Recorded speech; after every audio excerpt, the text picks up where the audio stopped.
24 స్టూడియోలో మీ పర్సనల్ మరియు business promotions కోసం సంప్రదించండి 96621669. రైట్.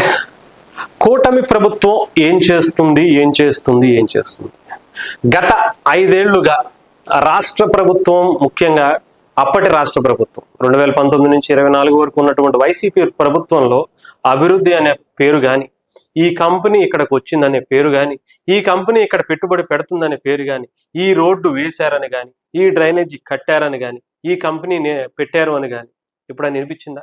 ఈ ఉద్యోగ నోటిఫికేషన్ వచ్చిందని పడిందని కానీ ఏమీ లేదు.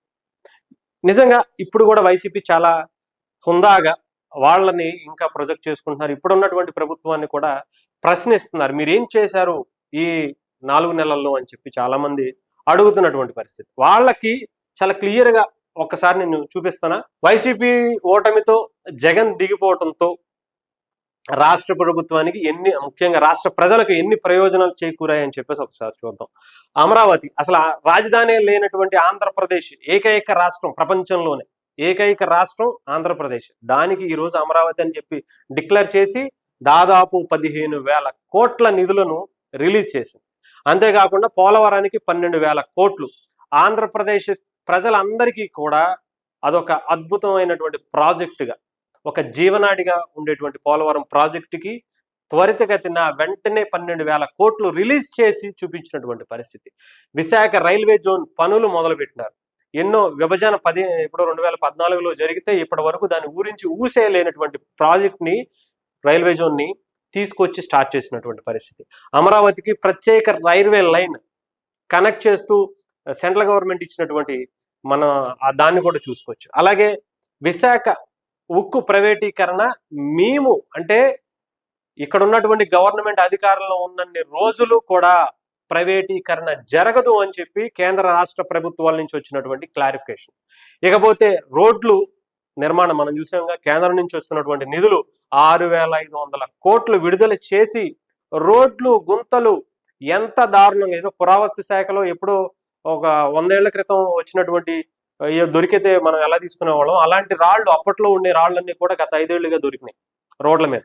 సో దాన్ని కూడా పూడ్చి మంచి రోడ్లు, డ్రైనేజీలు, గోకులంలు అన్ని అద్భుతమైనటువంటి పరిస్థితి ఇప్పుడు పల్లెటూరులో కావచ్చు, మెయిన్ సిటీస్లో కావచ్చు వేస్తున్నటువంటి పరిస్థితి. గంజాయి, రాష్ట్ర ప్రజల రక్తాన్ని పీడ్చేసినటువంటి గంజాయి రాష్ట్ర ప్రభుత్వంలో, గత ప్రభుత్వంలో చేసినటువంటిది. పిల్లల జీవితాలను నాశనం చేసేసింది. ఎంతో మంది జీవితాలను పొట్టన పెట్టేసుకుంది. ఆ గంజాయి తాగి వాళ్ళ జీవితాలను నాశనం చేసుకోవడంతో పాటు ఎదుటి వారి జీవితాలను, అమ్మాయిల్ని హింసించడం, ఇబ్బంది పెట్టడం, వాళ్ళని దారుణంగా హత్యలు చేయటం, ఇంకొకటి చేయటం, ఇష్టం వచ్చినటువంటి చేసినటువంటి పనులు గతంలో ఈ గంజాయి బ్యాచ్ స్టిల్ ఇంకా కంటిన్యూ అవుతున్నాయి అంటే అక్కడే మూలాలు పడ్డాయి.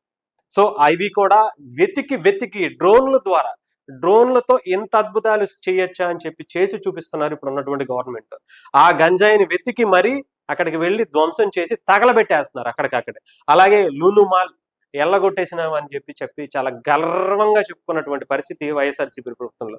దాన్ని కూడా విశాఖకు తీసుకొచ్చారు. అలాగే టాటా గ్రూప్స్ కు సంబంధించి కూడా ఇక్కడికి వస్తుంది. అలాగే రిలయన్స్ 65,000 కోట్ల పెట్టుబడికి ఇక్కడ రంగం సిద్ధం చేసుకుంది. అలాగే అదానీ గ్రూప్ రాష్ట్ర కేంద్ర ఏ దేశ చరిత్రలోనే ఇది ఒక ముఖ్యంగా ఆంధ్రప్రదేశ్ చరిత్రలో 1,40,000 కోట్ల రూపాయల పెట్టుబడితో ఈ రోజు ఆంధ్రప్రదేశ్కి దాదాపు 40 నుంచి 60,000 మందికి ఉపాధి కల్పించడమే ధ్యేయంగా అదానీ గ్రూప్స్ ఇక్కడ పెట్టుబడి పెట్టడానికి వస్తుంది. సో అలాంటివి రాష్ట్రం మారుతుంది. అరాచకం నుంచి అభివృద్ధి వైపు నడుస్తున్నటువంటి ఆంధ్రప్రదేశ్ని క్లుప్తంగా మనం చూస్తే రేపటి తరానికి ఈ రాష్ట్ర ప్రభుత్వం ఏం చేస్తుంది, ఇప్పటి ప్రజలకు, ఇప్పటి చదువుకున్న నిరుద్యోగులకు కావచ్చు, చదువుకున్న పిల్లలకు కావచ్చు, విద్యార్థులకు కావచ్చు ఒక భరోసాని కల్పిస్తున్నటువంటి పరిస్థితి ఆంధ్రప్రదేశ్ ప్రభుత్వం చేస్తుందనడానికి ఇవే నిదర్శనంగా మనం చూడొచ్చు.